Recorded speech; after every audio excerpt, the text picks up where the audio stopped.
RDC est une et indivisible. De la population et de tout le monde, c'est qu'il faut tout arrêter pour faire face à cette situation. Et que nous ferons de cette terre richement bénie un réel havre de paix, de prospérité et de progrès social.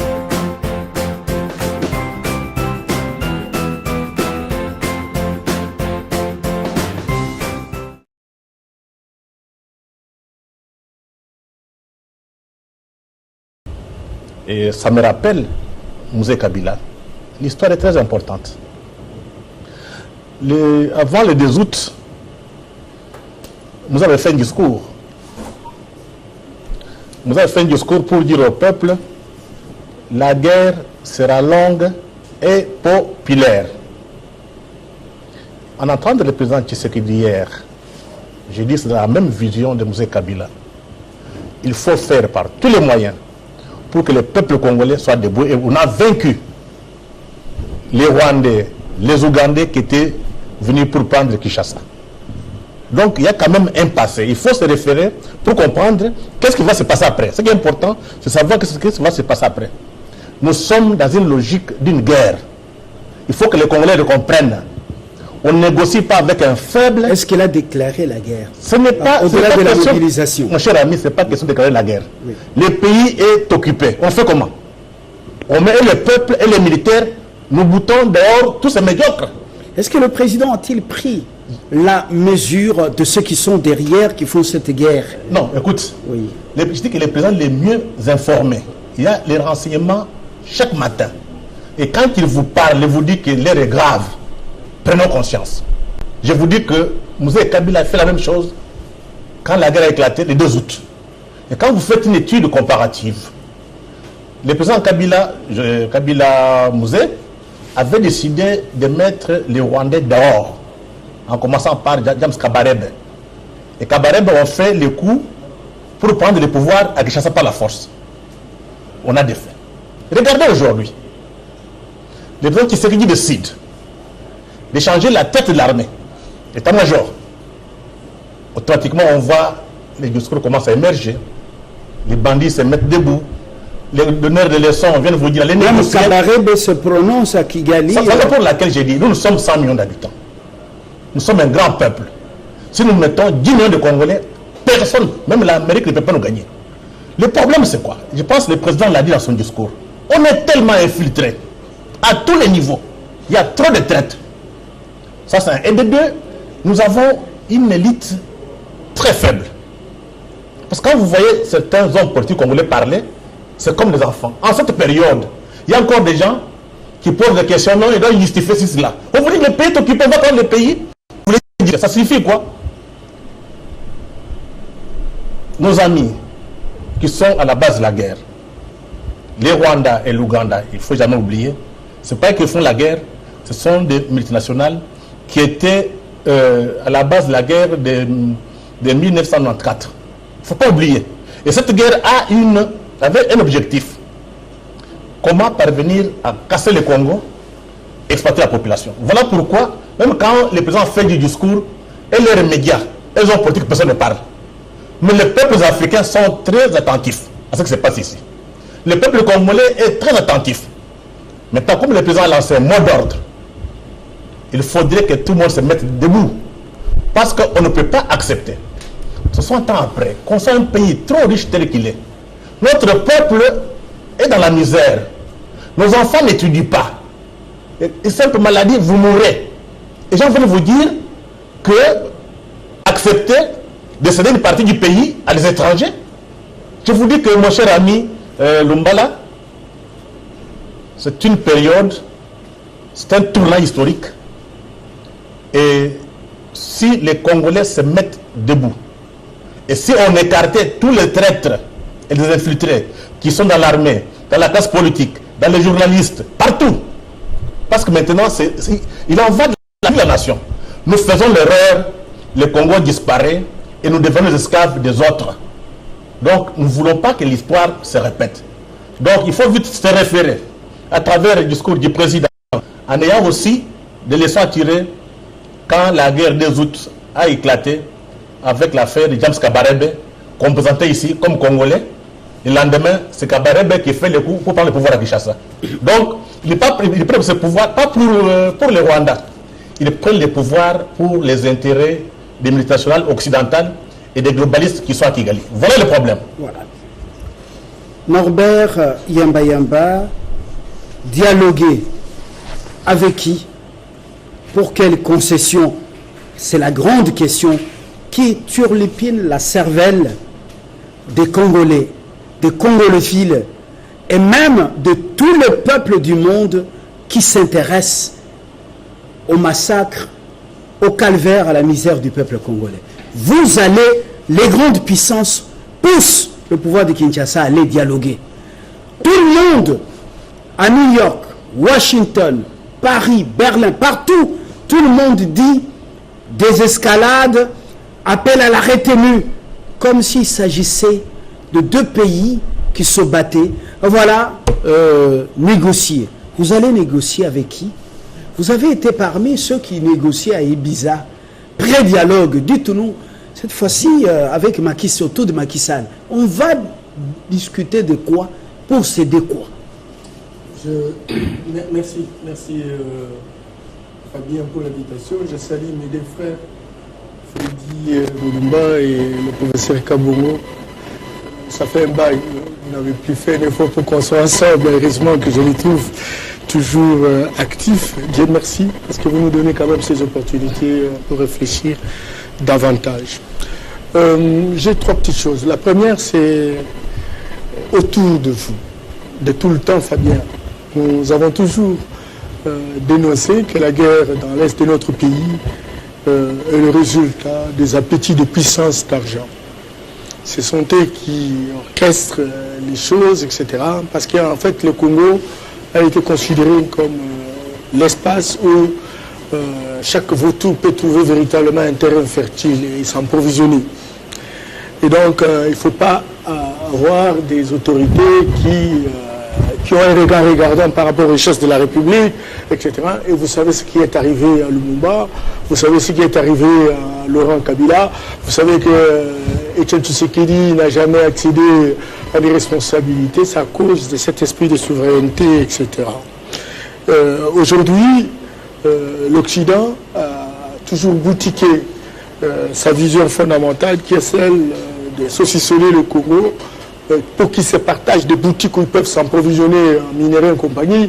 Je ne vais pas répéter Freddy Mulumba qui a toujours parlé de la révolution numérique, qui du reste est une approche qui est démontrée aujourd'hui avec une littérature abondante. Et donc ces Occidentaux, ils ont besoin naturellement des richesses du Congo, ils se tapent des sous-traitants dans la sous-région.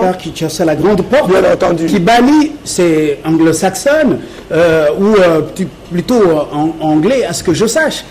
Ils sont en train d'exploiter, par rapport aux 4 milliards investis, ils sont au-delà des réalisations de manière formidable. Ils le rendent compte au peuple congolais. Est-ce qu'on ne peut pas exploiter par la grande porte, au lieu de massacrer des peuples, les vider de leur territoire, les faire occuper par des étrangers, des Rwandais et des Ougandais? Le Rwanda a 26 000 km². C'est un peu le territoire de l'Omelo Sankourou. Et donc c'est un petit pays quoi, qui n'est pas stratégique.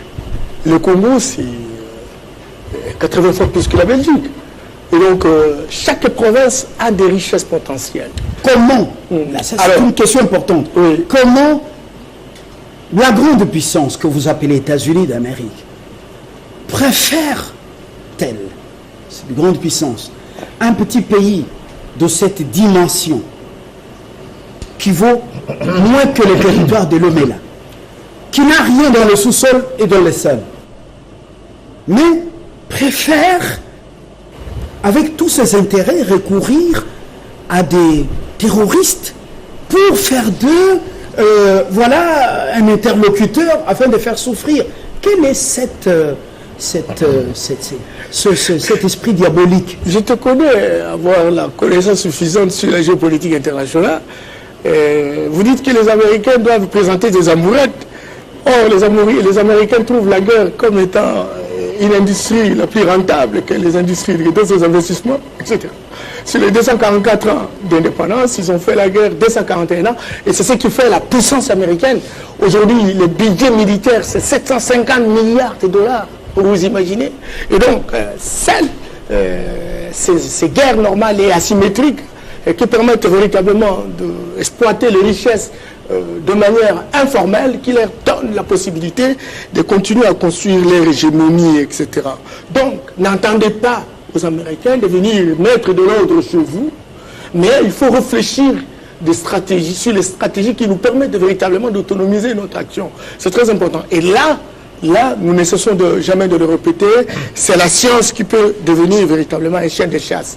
Est-ce que tu acceptes que je termine un peu ce que je voudrais dire? Je suis tout petit peu pédé, et ça, mon ami Freddy le disait tout à l'heure, des réactions de l'élite politique de notre pays.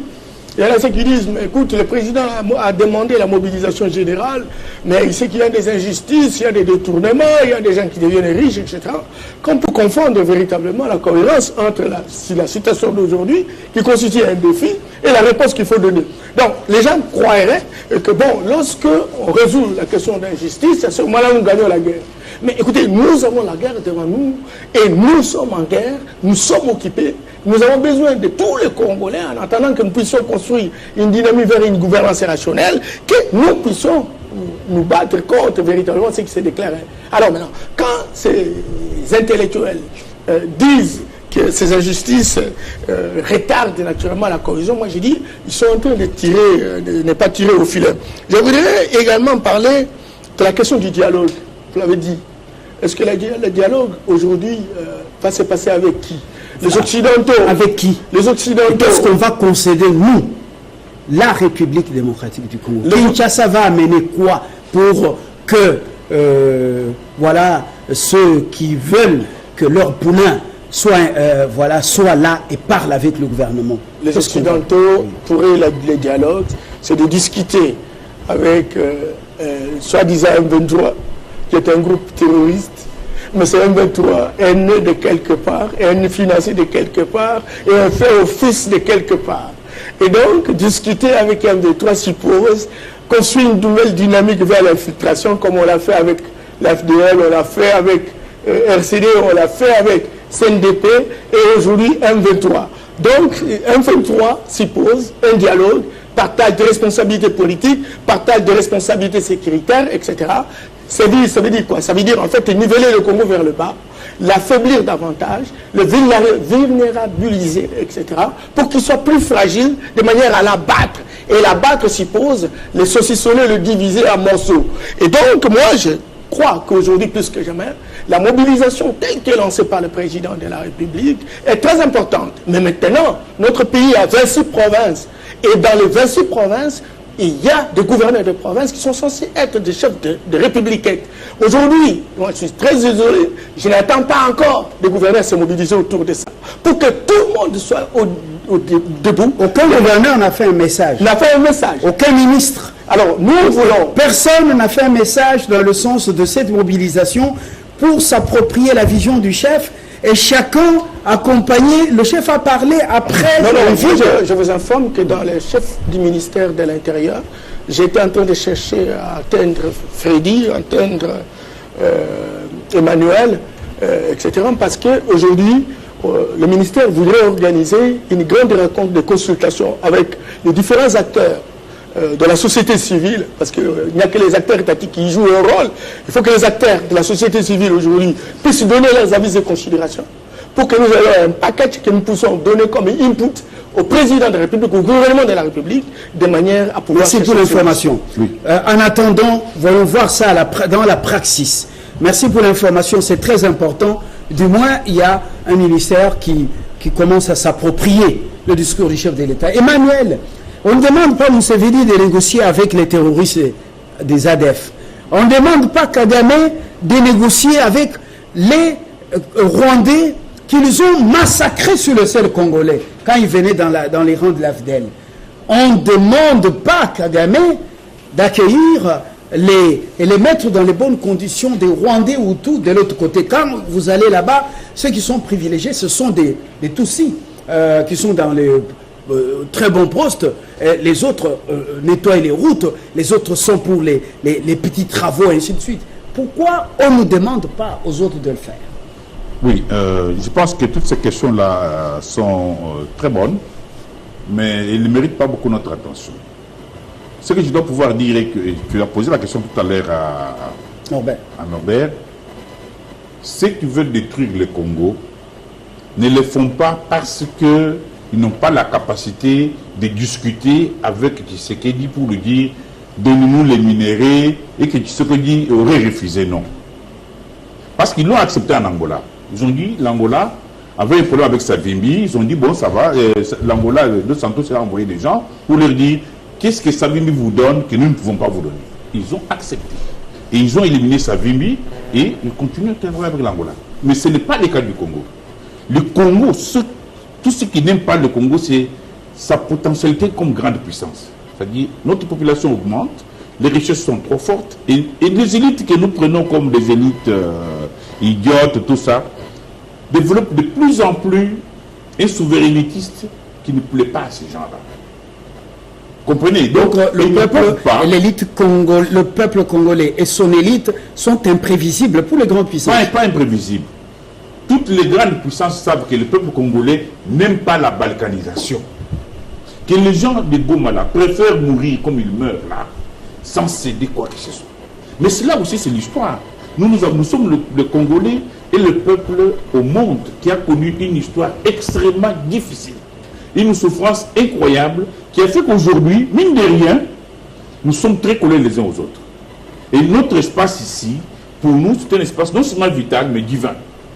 Personne au Congo ici, et vous lisez les gens qui nous détestent comme des collègues Pragman, tout le monde dit, mais au Congo, là, il reste une force que nous n'arrivons pas à prendre. Bouffe, donc avec des différents chefs qui sont succédés à Kinshasa.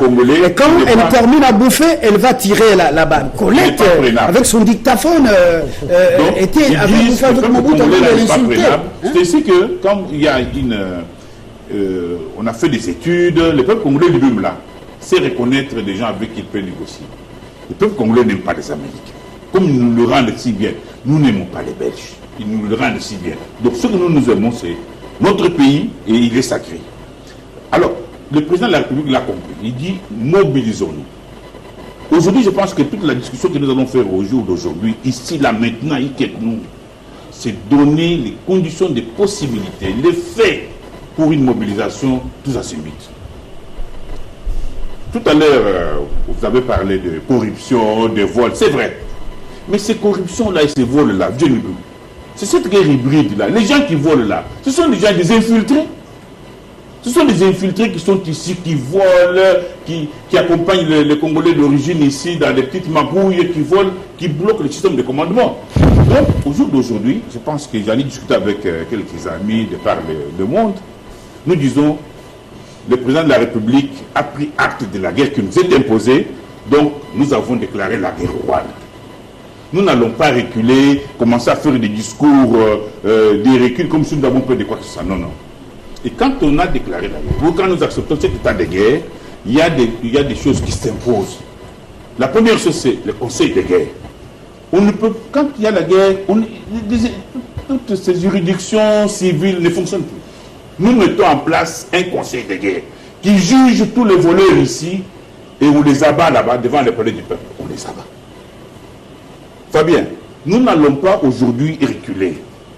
Nous n'allons pas faire la même erreur qui a été faite par M. Laurent Désiré Kabila. Quand il a dit la guerre va rentrer au Rwanda, il s'est un peu distrait et le Rwanda est venu prendre. Aujourd'hui, ils veulent prendre Goma. S'ils prennent Goma là, c'est fini. Ils vont aller prendre Kisangani et ils vont nous obliger au dialogue que nous ne voulons pas maintenant. Maintenant, nous ne voulons pas le dialogue. Mais dès qu'ils prennent Rwanda, et ils sont à 37 km de Goma. S'ils prennent Goma là, demain ils vont commander à se battre pour prendre le Kisangani et autres. Vous n'oubliez pas la peur. Mais ils vont dans les forces armées et le peuple. C'est pour cela que nous disons, nous devons, au jour d'aujourd'hui, la mobilisation doit être tous azimuts. La première chose que la mobilisation, on perd dans la mobilisation, c'est mise en place d'un conseil de guerre. Le conseil de guerre signifie que tous les voleurs que nous voyons ici, qui volent dans l'armée, qui volent ici, nous allons les abattre devant les palais du peuple. La mobilisation signifie que, comme le président a dit, que les gens doivent aller s'enrôler. La mobilisation signifie que nous formons les universités et les instituts supérieurs. Nous les fermons. Au lieu de laisser les enseignants, je suis les nations d'université, faire des grèves. Est-ce que la grève est légale en temps de guerre? Non. Nous formons, il va au Parlement, il demande, nous fermons les universités et les instituts supérieurs et nous transformons les universités dans des centres de formation de militaires. Et nos enfants vont aller se faire enrôler. Nous-mêmes, nous commençons. Parce que moi, j'ai déjà demandé à ce qu'on puisse m'enrôler. On m'a dit, tu es trop vieux. J'ai dit oui. Mais je pourrais faire être balancier, et je pourrais faire le corps médical, je pourrais transporter quelques objets, ou être dans un tic-tank. Ou conduire un véhicule, voilà un véhicule mon ami, militaire. Quand on parle de... Donc la première chose que le président doit négocier avec le Parlement au jour d'aujourd'hui, c'est la mise en place d'un conseil de guerre. Est-ce que le gouvernement et le Parlement ont réellement compris ce discours et même de ça, cette façon? C'est-à-dire, nous allons mettre en place un gouvernement de combat où tout le monde ici, nous portons la tenue militaire. Un gouvernement de combat. Donc, il n'y a pas lieu d'hésiter, mon ami. C'est-à-dire, nous disons, quand le président parle de la vigilance de la jeunesse, ça signifie quoi? C'est-à-dire, notre jeunesse, là, qui a toujours été une jeunesse distraite. On a vu les gens entrer dans notre bande ici, avec des chèvres, des vaches, avec des armes. On dit, nous, on les avait passés ici. Ça doit s'arrêter. Dans quel pays vous voyez des gens venir avec des armes, avec 150 000 vaches, ils passent comme ça devant vos maisons, s'installent, prennent des terres, et vous dites non, on les a vus. Non, c'est pour dire non à ces situations-là que le président... Notre équipe vient d'être découverte à Loubeuf, dans le Sankourou. Tu t'imagines? Avec des vaches, etc. On ne sait pas comment ils sont tombés là-bas. Donc le président demande à la jeunesse aujourd'hui, si vous ne pouvez pas vous enrôler, vous allez vous mettre en place des comités de vigilance. Ça signifie quoi? Que vous voyez quelqu'un qui n'est pas congolais ou qui fait des choses qui ne sont pas bien, vous dites, monsieur, venez ici. Vous l'arrêtez, vous l'amenez devant l'autorité. On ne peut pas continuer à être aussi distrait. Fabien, donc je me répète, même aujourd'hui, il y a beaucoup d'entreprises ici qui fonctionnent, mais on les arrête. Parce que l'argent, on a besoin de l'argent pour l'armée. Moi, je demanderais même que le programme de 147 territoires, on doit l'arrêter. L'argent là doit être... Parce que dès que vous enrôlez les jeunes gens, dès que vous enrôlez les papas comme nous ici, nous sommes allés, c'est là où nous mangeons, c'est là où nous faisons les armes, c'est-à-dire nous devons être pris en charge par une question pertinente, parce que vous êtes en train de, de décrypter à votre façon le discours du chef, alors que vous n'avez pas voulu le faire au début. Mais avec des propositions concrètes dans la pratique. C'est ça qui m'intéresse. Oui, mais donc nous sommes l'Ituri et le Nord Kivu sont sous un état de siège. Oui. Vrai ou faux? Oui, bien sûr. Avec la concentration de l'armée, des éléments importants de l'armée, avec des gouverneurs militaires, des athées, policiers militaires, des chefs de district ou des commissaires de district militaires, et j'en passe les mêmes maires. Comment expliquer que ces nombres qui n'est pas important de ces terroristes davantage pendant l'état de siège, il n'y a pas... Comment expliquer ça? Ça s'explique comment? Ça s'explique par le fait que la communauté mondiale, la communauté internationale a interdit à notre pays d'accueillir des armes. Première chose. Deuxième chose, nous sommes encore restés dans une sorte de démocratie, comment dire, idéale, où les gens viennent, disent n'importe quoi, où des professeurs d'université, qui sont censés être la crème de l'intelligence congolaise, font des grèves pour demander des véhicules. Où nous sommes des gens, un ministre de l'armée commande 40 fortunaires à 40 000 pour son cabinet. Nous sommes restés dans un système de dilapidation des ressources. Quand il y a la guerre, les ressources deviennent sacrées et c'est ainsi que dont tu parles là. Si tu parles à Ituri et à Goma là, c'est parce que c'est manque de ressources. C'est manque de ressources. Freddy Mulumba, est-ce que vous avez la même lecture du message du chef de l'État par rapport à ce que Manuel Kabongo Malouf vient de dire? Oui, je pense que le chef a été très clair. Il a parlé de la mobilisation. La question, on va mobiliser comment? Par quel canot? Aujourd'hui, il n'y a que les médias. Il n'y a que les médias. Il faut que les médias congolais, privés tout comme publics aujourd'hui, soient mobilisés. Ça signifie qu'il faut construire un discours, un narratif de mobilisation de la population. Ça signifie quoi? Vous expliquez comment vous devez vous organiser. Vous demandez des gens qui connaissent l'histoire pour expliquer à notre peuple ce qui se passe. Je peux encore mettre un exemple très précis. C'est la première fois qu'on connaît la situation comme on la connaît aujourd'hui. Il faut une structure qui doit faire ce boulot. Non, où c'est le Premier ministre qui va s'approprier la vision. Non, j'ai la pratique. Non, moi, c'est la pratique. Nous avons quand même une histoire. Le 2 août, quand James Kabarebe ont fait leur coup, qu'est-ce qui s'est passé? Nous avons parlé. Vous avez vu tous les ministres en tenue militaire. Il y a eu Mova et Moumengi. Ils parlent à tout moment. Vous ne pouvez pas accepter, on dit que nous sommes en guerre, on veut nous occuper, vous êtes en costume. Non. Il faut qu'on commence par le gouvernement. Tout le monde en tenue militaire. Ceux qui ne sont pas prêts pour se battre pour ce pays, qui veulent faire le commerce.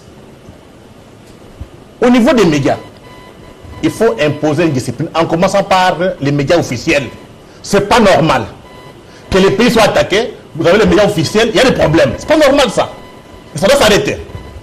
Parce que ce qui se passe ici, c'est l'avenir de notre pays. Qu'on se réfère à ce que Mouzé avait fait. Parler au peuple, mobiliser les ministres, mobiliser les professeurs, les intellectuels et la population. Et ça demande le dernier stade devait pratiquement être consacré à ça, mais malheureusement c'était chanson dont le contenu... Non, c'est pas dessin. On veut donner l'image à l'extérieur que notre élite est idiote. C'est ce qu'on veut montrer. Le pays est trop grand, cette élite ne mérite pas. Il y a des infiltrés qui sont ici, qui font ce travail. Quand on veut prendre une bonne décision, ils vont brûler les cartes. Et ça sert, ceux qui disent à l'extérieur, ce pays est trop grand, il y a beaucoup d'idiots là-bas. Ne parlez pas de Congolais. C'est faire des scènes. C'est le discours de Jacques Attali. Moi, je préfère. C'est le discours de Jacques Attali. Pour être pratique. Oui. Attali, c'était mondialiste. C'est le discours de tout un groupe d'hommes du monde qui disent que nous, les Congolais, doivent disparaître. Pour être pratique, les travail doit être fait sur les médias. Dès aujourd'hui, privé tout comme public, traditionnel tout comme les médias réseaux, qu'on mette de l'ordre. On ne met pas de l'ordre. Fermer les universités, instituts supérieurs? Non. Il faut laisser un peu de liberté aux gens. Mais il faudrait dire à tout le monde que ce qui se joue ici, c'est notre avenir. Mais les grands travaux, c'est comment, par quel canal il faut s'exprimer. Il n'y a que les médias. Je te prends un exemple. Aujourd'hui, vous suivez la guerre en Ukraine. Qui parle? C'est le président Zelensky qui parle à tout moment. Est-ce que tu as vu les chefs d'état-major de l'armée ukrainienne? Il n'y en a pas. Est-ce que tu as vu des morts? C'est lui qui dit on a gagné, on a fait cela. Donc la communication est importante. Il a gagné cette guerre grâce à la communication. Il n'a pas encore gagné. J'ai dit que pour le moment, il fait des efforts, même si les Américains sont derrière. Il sait comment communiquer. Et tout le peuple, tu n'as pas vu en Ukraine des gens qui vont parler contre Zelensky? Comme chez nous ici, on se permet n'importe quoi. Ça prouve que l'élite ici n'est pas à la hauteur des enjeux. Allez apprendre en Angola. Quand l'Angola a été attaqué, tous les patriotes sont mis ensemble. L'Angola est aujourd'hui indépendant. Si nous gagnons cette guerre, il faut que tout le monde le sache.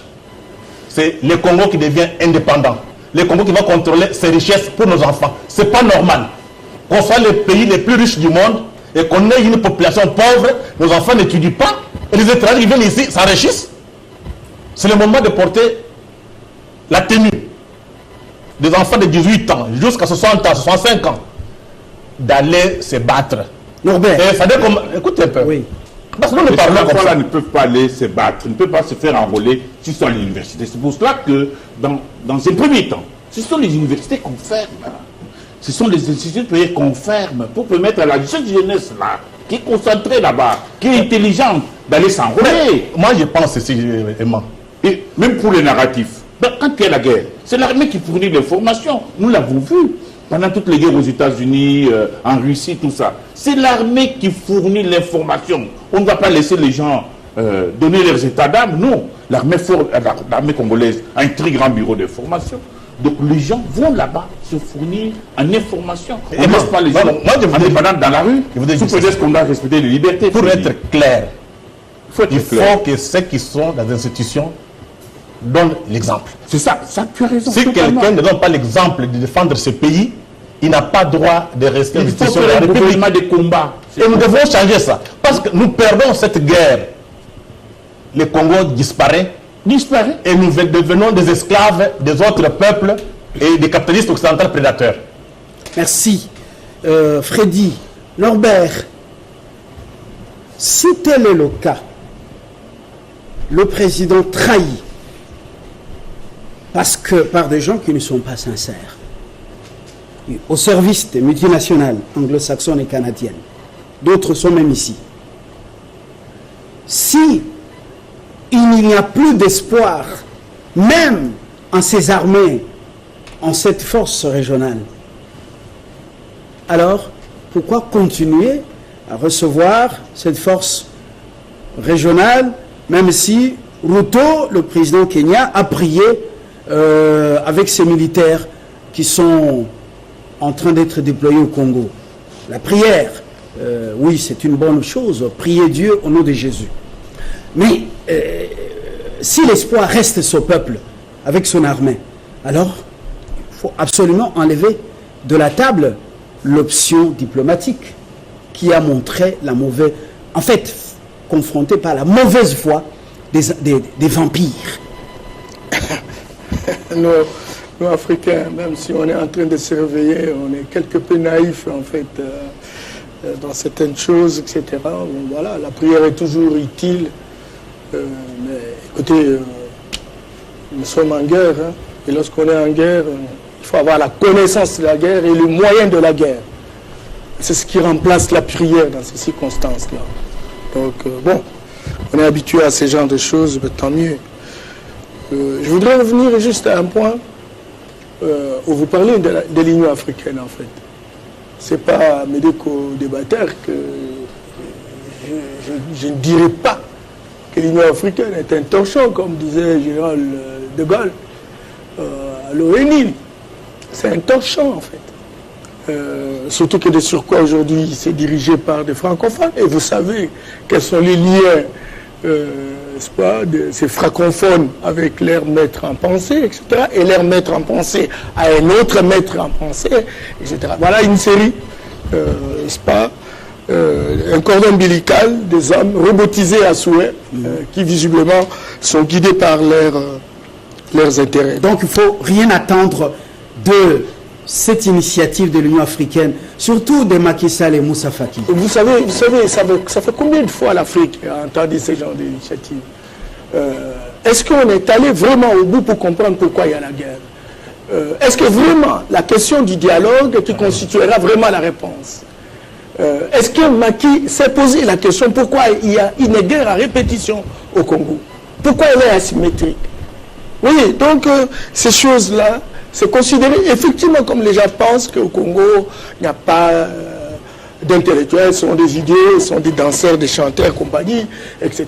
Et ça, nous ne pouvons pas l'accepter. Et c'est là que nous vous avons toujours demandé, vous Fabien, parce que vous êtes émancipé, vous êtes libéré, que cette émission fasse l'objet d'invitation des hommes et des femmes, fondamentalement panafricains, souverainistes, entre guillemets bien entendu, parce que nous avons toujours besoin des autres, ça c'est évident, mais en fait des gens qui comprennent la géopolitique et la géostratégie internationale. Donc la question de l'élite est une question importante, parce que les solutions de nos élites sont des solutions très fragiles aussi, Quand Emmanuel dit qu'il faut fermer les universités, il faut fermer les instituts supérieurs, parce que c'est là que se trouve la crème.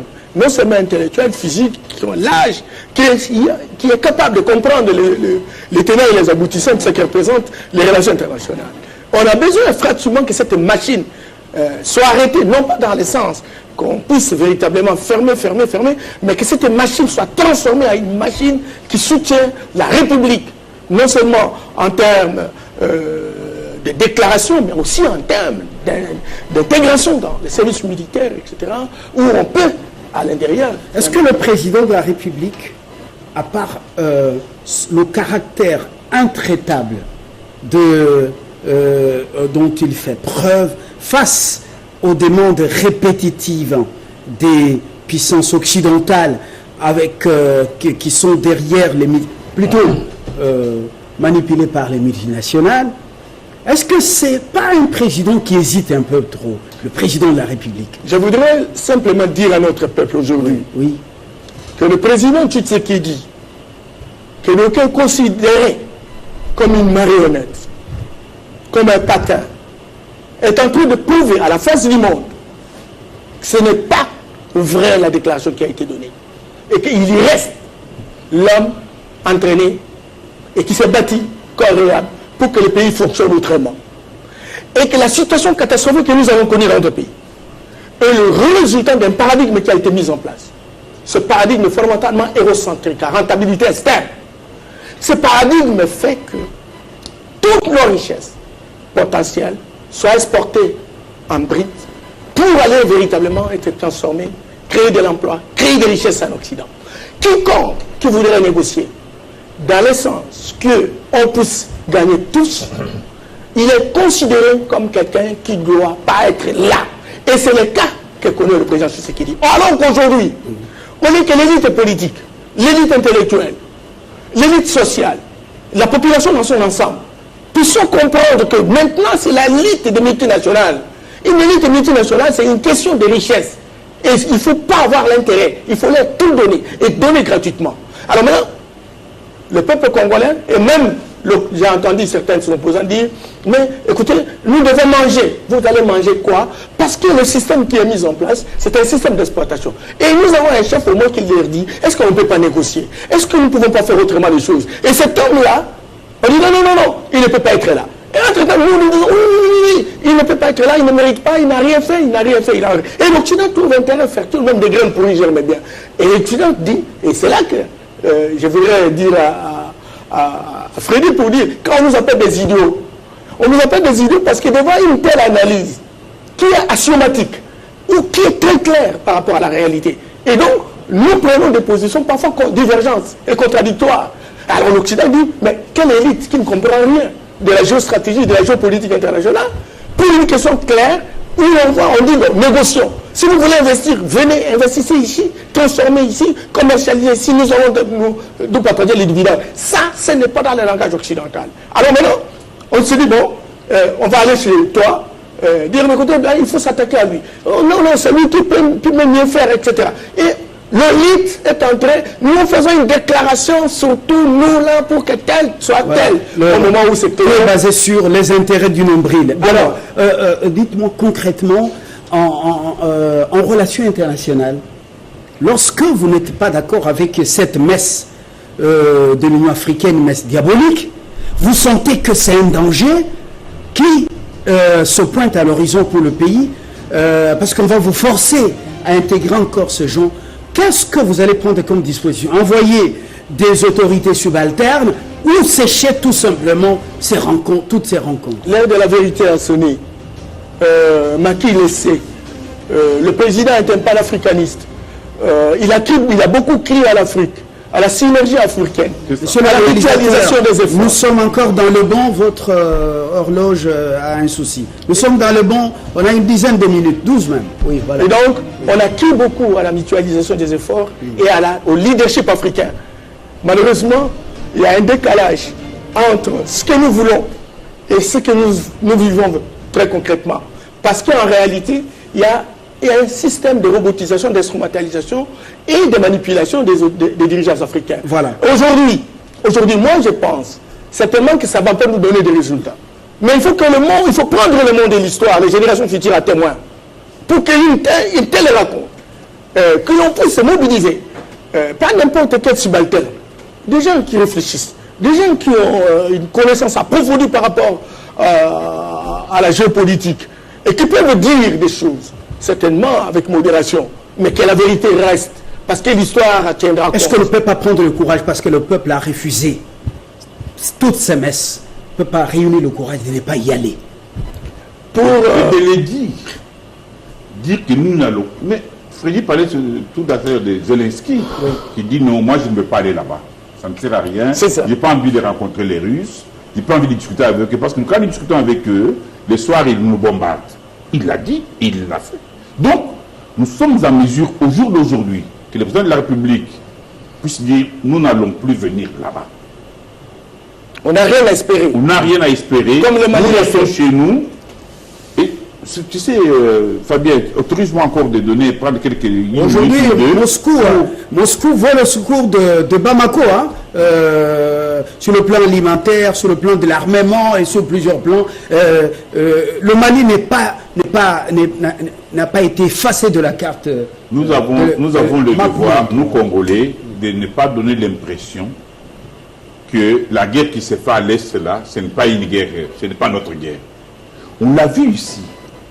En 78, 79, quand nous sommes attaqués, on attaque le Rwanda. J'étais toujours surpris de voir sur Willery, partout, dans toutes nos communes, les gens boivent beaucoup de bières. Vous parlez de 98. 98. Les gens discutaient, boivent beaucoup de bières. J'ai dit non. On ne gagne pas la guerre en donnant l'impression de faire la farniente chaque jour. Il est temps au jour d'aujourd'hui que le stade des martyrs, là, qui a connu de concerts et tout ça, soit quand même maintenant, aujourd'hui, n'est-ce pas, occupé à autre chose. C'est-à-dire, c'est un stade où les jeunes gens vont aller là-bas pour apprendre à tirer les armes. Vous comprenez? On voit les jeunes gens de ce pays ici qui veulent s'enrôler là. On dit, allez au centre là-bas, allez dans le stade martyr là-bas, là où les hommes sont morts, pour aller apprendre à tirer aux armes. Il faudra que nous puissions projeter l'image d'un peuple qui n'a pas peur de cette guerre. Parce que chaque fois que nous donnons l'impression de la peur, d'avoir peur de la guerre, on vient nous bombarder, on vient nous prendre. Et cette vigilance dont on parle ici, il faut donner aux enfants, il faut donner aux Congolais quelle est la qualité de la vigilance que nous attendons d'eux. Il y a des infiltrés ici, partout des infiltrés. Ces infiltrés doivent être dénoncés. On doit pouvoir dire, toi, rentre-bas un peu là-bas. C'est pourquoi nous devons, dans un premier temps, faire un conseil de guerre. Tous les infiltrés doivent aller juger là-bas. Et ceux qu'il faut abattre, il faut les abattre. Mais qu'est-ce que nos peuples là, nous subissent à Rutshuru, à Bunagana, qu'est-ce qu'ils subissent eux comme forfait, comme souffrance? Mais ça doit être... Et nous laissons des gens pilotés. Ils sont même au Sénat, ça doit être coordonné, tout ça. Ils sont au Parlement, ils sont à l'Assemblée nationale, et ils parlent. Et il y avait un ambassadeur ici qui n'hésitait pas à nous contredire. Donc, tout ça, ça doit être pris en charge par un conseil de guerre. Bon, parce que le monsieur, semble-t-il, a passé beaucoup de temps à l'ICACI, connaissant, se réclamant même congolais, il a eu le courage avec ses amis congolais de dire des choses à l'aise sans être inquiété. Il savait ce qu'il faisait. Moucha Galoussa dit qu'il est en train de suivre, il apprécie la qualité des invités, les grands hommes à qui il transmet salutations. Il pense, quant à lui, qu'on doit taire toutes nos divergences pour l'instant et s'unir comme un seul homme. Certains, qu'il y a beaucoup d'inattention que nous avons réglées à l'interne. Il faut saluer effectivement cet appel du chef de l'État à la cohésion nationale. Espérons qu'il va donner des signaux forts. Au niveau de la société civile, et il s'active à plus mobiliser. Le message est un peu long. Merci de donner Moucha Galoussa en train de nous suivre en ce moment. Quand il y a eu la guerre en Irak partout, Moucha a pris ce qu'on appelle Patriot Act. Vous l'avez lu. Ça restreint toutes les libertés publiques et privées. Tout. En Amérique, toutes les libertés publiques et privées sont restreintes. Même l'exploitation artisanale des minéraux pendant l'état de siège là-bas, ça continue toujours. Chez nous, le problème, c'est celui-là. Tu vois, pendant la guerre, les zones d'exploitation minière là, sont des zones de guerre. Parce que ce sont ces mines-là, surtout de ce côté-là, qui donnent l'argent à ceux qui nous combattent. Ça signifie que dans ces zones-là, nous allons tout simplement mettre des bombes.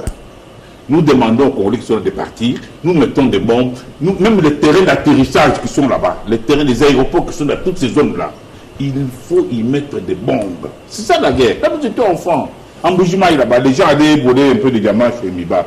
Mais à 4 h du matin, il y a un avion qui le bombardait. Dans une guerre, mon cher ami, on ne joue pas avec un terroriste. Nous laissons les terroristes en train de prendre des mines. Ce sont des autres. Qu'est-ce qui nous manque aujourd'hui? Les Congolais doivent prendre de l'argent, acheter des drones qui coûtent que 20 000 francs, 20 000 $, et puis mettre partout là-bas. Là où les gens là vont chercher des mines, là, il faut bombarder, il faut y mettre des bombes. Moi, je pense ceci. Freddy. Je pense que le temps est L'appropriation de l'appel du chef de l'État. Il faut d'abord commencer par s'organiser. Il faut qu'il y ait des cercles de réflexion, qu'on cherche les intelligences congolaises. Ils doivent se mettre ensemble pour voir nous faisons quoi. Économistes, politologues, militaires, géopolitologues. Parce que rien ne peut passer sans une pensée. L'action, l'action précédée par la pensée. Ça, c'est la deuxième chose. Qui doit faire un tel travail? J'ai dit, c'est d'abord, nous parlons, et c'est que vous avez demandé de parler. Non. Non, j'ai dit c'est Il faut une coordination. Non. Il faut une impulsion. Le chef a parlé, mais après, non, j'ai dit vous sentez que c'est sous le silence. Non, cher ami, c'est quand les médias vont faire pression sur les élites que ces gens vont changer. C'est fait qu'il faut que les élites intellectuelles s'assument. C'est pas normal qu'on ait fait de grandes études, qu'on soit aujourd'hui humilié. Comme, je sais pas, ceux qui nous regardent s'interrogent. Donc moi je ne peux pas beaucoup parler, c'est l'organisation. Qu'on mette en place des cercles de réflexion. Comment communiquer? Qui va parler? Il ne faut pas prendre tout le monde. Il ne faut pas prendre tous les médias. C'est question de sélectionner et construire un discours. L'Occident ne comprend que les rapports de force. Le premier rapport de force, c'est d'abord de l'intelligence. Il faut qu'on montre qu'on n'est pas tous idiots. Déconstruire leur discours et reconstruire notre discours. Ça, c'est au niveau de la pensée. Maintenant, le peuple. J'ai dit que le peuple, il faut l'organiser. Je t'ai pris ici l'exemple de Mouzer. Vous portez très bien. Pourquoi la guerre de l'Afrique de RCD a échoué? L'Afrique du Sud n'était pas là. Il n'y avait pas encore l'Angola. Il n'y avait pas encore le Zimbabwe. C'est le peuple. La seule armée qu'on a ici, ici à Djili. On a arrêté le Rwandais. Ils allaient prendre. Et c'est là où les médias jouent un rôle dangereux. RFI, on était au potentiel avec Kabongo Malo. RFI, il était aux mêmes lignes. RFI accompagnait les rebelles. Tu vois? C'est pour laquelle, en cette période-là, même les médias étrangers, il faut les contrôler. C'est eux qui valent en dehors des intérêts du Congo. On a fermé RFI ici pendant 9 mois. Comment on peut être idiot à ce niveau? Nous devons montrer que nous sommes des hommes qui doivent tenir les coups et ne pas accepter l'esclavage. Ça, qu'on peut parler à nos enfants, à nos petits-enfants. Ceux qui nous regardent disent, mais ce pays a tout. N'importe qui peut venir ici, il devient chef. Et tu vois les Congolais derrière les gens pour des petits postes et pour l'argent. Donc le problème, c'est qu'il faut changer cette élite actuellement. Avoir une élite qui est capable de s'adapter aux mutations et capable de s'assumer. À Loubefou, ceux qui ont arrêté ce groupe des Rwandais, ils n'ont pas attendu le mot de... je crois que Kinshasa, comme à Kinshasa avec ses médias roses aussi, le Sankourou, moi j'ai vu en image, on les a amenés à Lusambo. Ils sont venus avec 200 bêtes, 200 vaches. C'est déjà une bonne chose, la vigilance. Norbert, on termine. Oui, la vigilance, mais bon, c'est pas juste pour constater. Il ne faut pas aussi que l'élite et les dirigeants trahissent le peuple. En amont et en aval. En prévention. Il ne faut pas y aller prendre des engagements, céder, et vous ne dites pas au peuple ce que vous avez cédé. Tout à fait. Oui. Tout à fait. Moi, ce que je peux dire Mais pour ce l'instant, discours-là parce aussi, que... ce n'est pas un bon discours. J'ai entendu ce discours, il dit non, le président aurait pris des engagements avec tous ces gens qui disent mais ce n'est pas normal. Donc c'est ça la guerre hybride. C'est-à-dire que les gens là créent même ici des prétextes pour que nous puissions nous détester, pour que nous puissions... Mais si dans une guerre, vous ne faites pas confiance au président de la République, qui est le chef suprême de commandement des armées, vous faites confiance à qui? C'est pas normal. Norbert. Non, moi je pense qu'aujourd'hui, plus que jamais, Fabien, nous sommes au point de non-retour. Quand vous regardez l'histoire, même des Américains, pour qu'ils deviennent, ils assument leur leadership aujourd'hui, ils sont passés par des douleurs d'affrontement, par des moments très très très difficiles. même nous, les Africains, certainement l'indépendance, mais il y a eu complicité et compagnie, etc. Nous sommes en train de rechercher la vraie indépendance. Cette vraie indépendance qui se consolide par notre propre volonté de changer notre pays. C'est ça. Et aujourd'hui, plus que jamais, il faudrait que cette expérience soit la dernière pour que le Congo se mette véritablement en situation de se prendre en charge. Qu'est-ce qu'on va encore se demander? Ils ont tué Lumumba à ciel ouvert. Ils ont tué Laurent Kabila. Et ils ont fait tout pour que Tshisekedi n'accède pas au pouvoir. Ils ont tout pour nous priver de quoi nous manger. C'est ça. Nous sommes restés le peuple le plus malheureux d'Afrique. Et nous sommes potentiellement le plus riches. Nous sommes devenus un peuple idiot, simplement parce qu'ils utilisent des mécanismes pour nous assujettir davantage. Et dans l'analyse, ils ne prennent pas en compte qu'ils ont mis en place un système de fertilisation, d'instrumentalisation. Et nous sommes considérés aujourd'hui comme de petits gamins sous biberon. On nous manipule, on nous travaille n'importe comment. Alors que maintenant, Tshisekedi qui a un devoir de redevabilité vis-à-vis de son histoire, vis-à-vis de son géniteur, vis-à-vis des peuples, parce qu'il s'est battu lui aussi sur les terrains de combat. Il veut mettre sa vie en danger. Parce que qu'est-ce que les gens ne voient pas, c'est qu'on ne s'amuse pas avec ces gens-là. Mais il faut savoir s'amuser. Parce qu'un prof nous disait toujours, ce n'est pas parce que c'est difficile que l'on n'ose pas. C'est parce que l'on n'ose pas que c'est difficile. Il faut savoir oser. Il faut savoir. Et ce n'est pas n'importe qui peut oser. Quand vous voyez des tractations autour d'une communauté internationale avec cette déclaration, allez au dialogue, allez, en utilisant tous les instruments basés en Afrique, et même en ouvrier. Et donc, c'est parce qu'effectivement, ils sentent que leurs intérêts sont menacés. Et c'est maintenant ou jamais, que nous puissions tous comprendre, même si demain nous pouvons, nous a très choqués, qu'aujourd'hui plus que jamais, par rapport à la situation du terrain, que nous puissions être derrière cette commande de la République, pour que toutes les provinces s'élèvent, toutes les universités, toutes les écoles, toutes les ressources, les personnes ressources. On a besoin que tout le monde, vous qui réfléchissez de temps en temps, pour nous produire des inputs, les professeurs, les universités doivent réfléchir. Et si on n'a pas de réflexion, on ferme provisoirement. Et on va voir comment ces jeunes gens peuvent nous aider à faire quoi que ce soit. Merci Norbert, merci Norbert Mbeyamba, qui est politique analyste, avec des responsabilités, on ne peut pas évoquer ici, voilà. Parce que ce n'est pas le cadre, c'est pas important. On peut être un stratège quelque part et ne pas venir l'étaler au grand jour.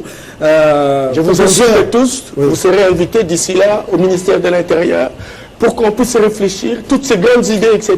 On va faire un package et on va donner au président de la République, au Conseil des ministres et les inputs. Il y a le grand plateau, initié par Jamaïca Samba, qui a commencé pour le combat médiatique, il ne faut pas l'oublier, parmi l'intelligentsia pour réfléchir autour de notre pays. Tout à fait. Apparemment, cette initiative est abandonnée dans la rue, alors que, bon, la République quand même fonctionne.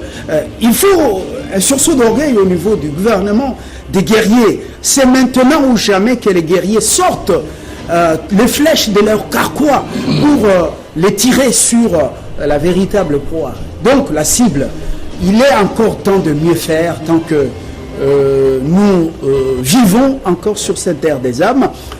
Que les gouverneurs, chacun dans son secteur, décideurs, peuple, chacun s'approprie le discours du chef. Cette mobilisation, sans attendre justement, ou loin d'y aller, comme on dit, pour pouvoir s'approprier ce que le chef a dit. Sinon, ça ne sera que peine perdue.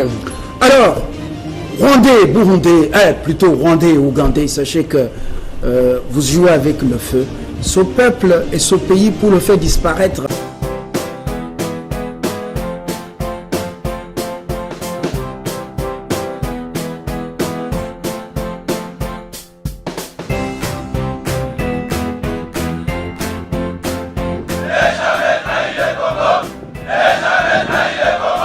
La RDC est une et indivisible. De la population et de tout le monde, c'est qu'il faut tout arrêter pour faire face à cette situation.